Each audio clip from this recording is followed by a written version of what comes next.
President Trump continued his assault on election integrity, baselessly claiming the presidential results and the Senate runoffs in Georgia were both invalid, which could complicate GOP efforts to motivate voters. Atlanta, President Trump took to Twitter Friday evening to make the unfounded assertion that Georgia's 2 Senate races are illegal and invalid, an argument that could complicate his efforts to convince his supporters to turn out for Republican candidates in the 2 runoff races that will determine which party controls the Senate.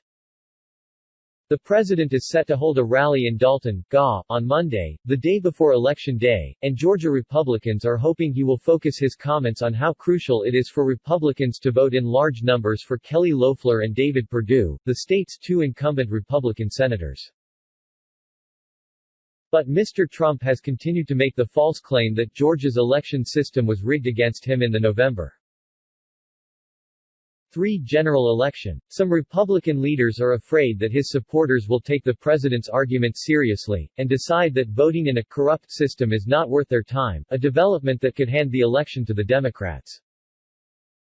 Some strategists and political science experts in the state have said Mr. Trump's assault on Georgia's voting system may be at least partly responsible for the relatively light Republican turnout in the conservative strongholds of northwest Georgia, where Dalton is, in the early voting period that ended Thursday.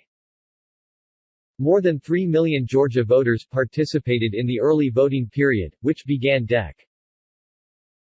14. A strong early voting turnout in heavily Democratic areas and among African American voters suggests that Republicans will need a strong Election Day performance to retain their Senate seats. Mr. Trump made his assertion about the Senate races in a Twitter thread in which he also made the baseless claim that massive corruption took place in the general election, which gives us far more votes than is necessary to win all of the swing states.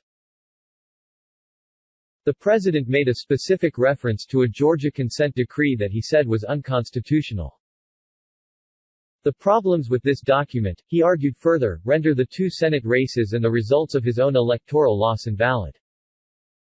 Mr. Trump was almost certainly referring to a March consent decree hammered out between the Democratic Party and Republican state officials that helped establish standards for judging the validity of signatures on absentee ballots in the state.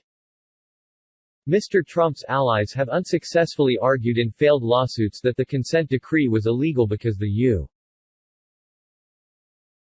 U.S. Constitution confers the power to regulate congressional elections to state legislatures.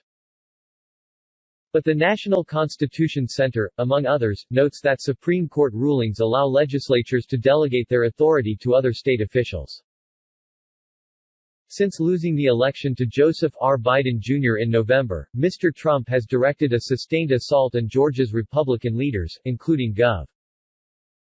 Brian Kemp and Secretary of State Brad Raffensperger, saying they have not taken seriously enough his claims of voter fraud.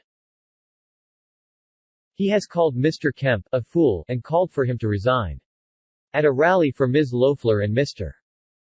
Perdue last month in Georgia, the president spent considerable time airing his own electoral grievances, while devoting less time to supporting the 2 Republican candidates.